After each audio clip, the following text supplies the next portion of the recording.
کله چې په یوه اداره کې یو مشر د یوې ادارې مسؤل یا چې په منیجمنت او اقتصاد کې هغې ته لیډر یا رهبر هم وایي د یوې ادارې مشر ته هغه خپلو کارمندانو ته غوږ نه ږدي، د هغوی نظرونو ته اهمیت نه ورکوي، د هغوی خبرې نادیده ګڼي، دا څه کانسیکوینسز لري په اداره باندې، څه نتایج لري. په دغه موضوع باندې غواړم چې لنډې خبرې وکړم.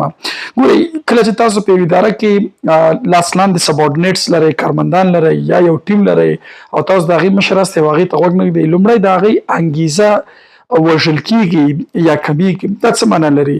دی چې کوم کار کوي انسان چې دی اپریشیشن او ریکګنیشن ته ضرورت لري. اپریشیشن او ریکګنیشن په دې معنی کې یو څوک ښه کار وکړي ته به ورته وایي چې آفرین ډېره زیاته مننه، موږ په تا باندې ویاړو، موږ په تا باندې افتخار کوو چې ته موږ سره په دې ټیم کې دې سره انګیزه بلډ کېږي، د هغې مورال بلډ کېږي ورسره. او که ته دا کار ونه کړې او بالعکس د هغې نظرونو ته غوږ هم کښېندې نو د هغې انګیزه ورسره وژل کېږي او بیا په بالعکس بیا کله چې دا کارمند کار کوي د هغې هغه کوم محصولیت چې دی، هغه پروډکټیویټي چې ده، چې کومه چې تمه ته اداره لري هماغسې نتیجه به یې نه ورکوي. نو لومړی زیان چې رسوي په پروډکټیویټي باندې د کارمند چې دی هغه اغېز کوي.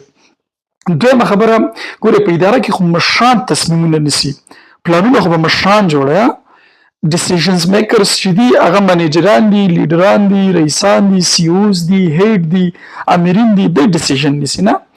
دا چې کله ډیسیژن ونیو بیا دا څوک تطبیقوي؟ ګورئ په اداره کې کارمند چې دی لکه د یو سولجر د یو عسکر رول لري، په ګراونډ کې هغه دی، په تطبیق د تصمیم کې هغه دی، ته چې تصمیم ورته ورکړې هغه به یې تطبیقوي. کله چې تا د هغې خبرې ته غوږ نه نیولی، تا په تصمیم نیونه کې هغه دخیل کړي نه یي، تا په تصمیم نیونه کې د هغې نه نظر نه دی راغستی او تا یو غلط تصمیم هغې ته ورکړو چې دا تطبیق کړه او بیرته به ته د هغې خبرې ته هم غوږ نه ږدي، هغې ته ارزښت هم نه ورکوې او یو قسم دیکتاتوري دې کړې ده، نو بیا غلط تصامیم به تطبیقېږي. او دا واضح خبره ده، د غلطو تصامیمو په تطبیق سره به اداره هغه کومه چې متوقعه پایلې چې لري، کومه چې ایکسپیکټډ آوټکم چې غواړي او اوبجیکټیو چې اداره لري هغه به بیا لاسته نه راځي او اټ د اینډ اف د ډې به بیا د ادارې مشر په دې باندې چې دی چغې وهي. بل ګورئ، موږ په اداره کې د کریټیویټي یا د خلاقیت بحث ډېر لرو.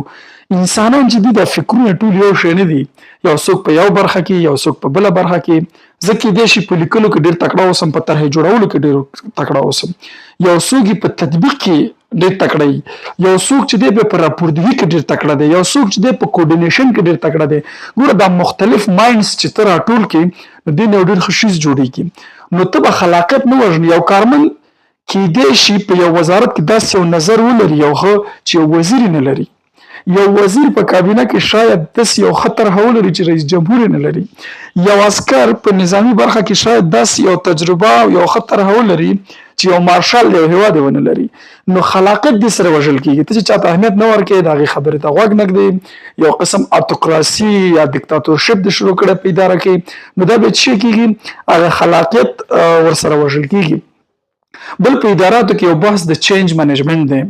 چینج منیجمنت په دې معنی چې د دنیا په مسلسل ډول باندې د تغییرېدو په حالت کې ده.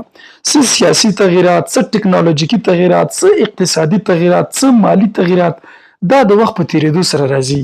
دې ته وایي چینج منیجمنت. چې ته د دغې حالاتو سره مطابق خپله اداره عیارې نو دې ته وایي چینج منیجمنت. نو ته به تصمیم چې کله نیسې او تا کارمندان په خبرو کې نه یې دخیل کړي، په تصامیمو کې نه یې دخیل کړي، نو دوی د چینج مقابل کې به یې څه کوي؟ ریزسټنس کوي، مقاومت کوي. وایي دا موږ نه منو انډیواله. که په خولې دې سره ومني په شی نه تطبیقوي، دې چینج ته ویلکم دی نه وایي. علاوه دا به په طغیان او سرکشۍ باندې بدلېږي. حتی ځینې ادارو کې ما کتلي دي چې کارمندان یونین جوړوي، 10-20 کارمندان یو ځای شوي، موږ د رئیس خبره نه منو.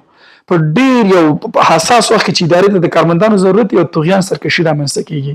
ګورئ تاسو چې پرابلم کله ګورئ، موږ یو تیوري هم لرو، نو هغه لاندې به ډېر زیات چې دی بیز لري. نو تا په یو کال 2 کالو جریان کې کارمندانو ته غوږ نه دی ایښی، تصمیم کې دې نه یې دخیل کړي، اوس ته تغییر راځي هغې طغیان کوي، سرکشي کوي. نو چینج منیجمنت بیا هغه ادارو کې به نه تطبیقېږي. بل مهم بحث د انټرنل کمیونیکیشن دی. کله چې وګورئ چې یو کارمند رئیس ته نږدې دی یا مدیر ته نږدې دی او هغه وګوري چې د رئیس یا د مدیر بیهیویر مې دغسې دی، نو دې سره انټرنل کمیونیکیشن ضعیفه کېږي. انټرنل کمیونیکیشن په دې معنی چې یو ډپارټمنټ او بل ډپارټمنټ سره روابط نه لري. بیا چې روابط نه لري ښه دا څه کانسیکوینسز لري. انټرنل کمیونیکیشن چې نه وي بیا د دې ترمنځ کوارډینیشن نه وي، همغږي به نه، یو ډپارټمنټ به د بل نه خبر نه وي، د دې ترمنځ به کالبریشن نه وي، د یو بل سره به بیا همکاري نه کوي، کومک به نه کوي، ټیم ورک به ورسره نه وي. نو دا ورسره بیا هم څه کېږي؟ آسیب ویني. بل ګورئ هر اداره چې د خپل کلچر لري، ایتکس لري، خپل پرنسپلز لري. اوس مثلا د نړیوالو ادارو ایتکس پرنسپلز اصول دا دي چې هغه هیومن ریسورس ته ډېر زیات اهمیت ورکوي، د هغې رخصتۍ ته ډېر اهمیت ورکوي. خو که دولتي ادارې ته لاړ شي ته ورته وایې چې رخصت الم نو هغه په تا احسان کوي. حال دا چې دا ستا قانوني حق دی. نو زما نه چې خبره بل طرف ته لاړ نه شي چې کله ته په یو تصمیم کې کارمندان دخیل نه کړي، هغې ته اهمیت ورنه کړي، نو د هغې ادارې هغه ایتکس خرابېږي، ارګنایزیشنل ایتکس، هغه کوم اخلاق چې هغه اداره لري، اصول لري، هغه خرابېږي. کلچر آسیب ویني. یو اداره ده چې هغې کې کلچر داسې دی چې ډایورسټي ته ویلکم وي، ټول پکې یو قسم دي، او ته اوس په تصمیم کې څوک نه دخل کړي، یو بل نه خبر نه وي، نو دلته بې هغه ځان ارجحت باس راځي، یو ځان ټیټ ګڼي، بل جګ ګڼي، بل دا دی هغه دی. نو عموما چې کله موږ کارمندان په تصمیم کې دخیل نه کړو، دې سره بیا هغه اداري کلچر او درناوی او رسپیکټ خرابېږي.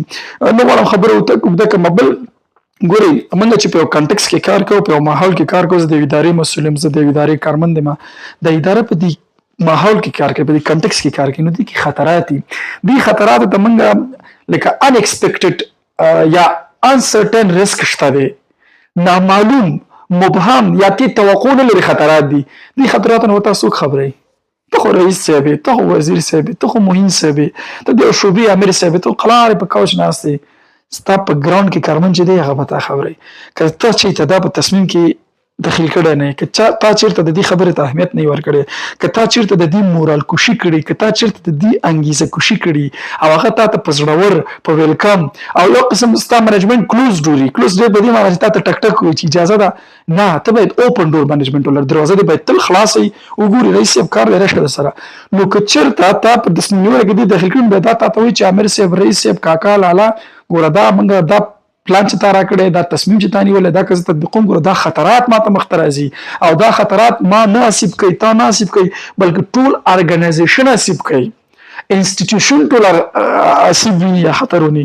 نو د خطراتو د کمولو دپاره هغه ان ایکسپیکټډ ریسک چې دي، انسرټن ریسک چې دي، د هغې د کمولو دپاره موږ مجبور چې کارمندان چې کړو داخل کړو. نو ښه مثال یې دا دی لکه په دې ویډیو کې چې هلته خطر شته دی، هغه په میغ باندې کېږي، خو چې کارمند هغه پیاده ولاړ دی چې غواړي جرات ورته وکړي، خو د دې رویه دومره تیزه ده د دې نظامي ورور چې هغه جرات نه کوي چې ورته ووایي چې ګوره هلته میخ دی مه کښېنه.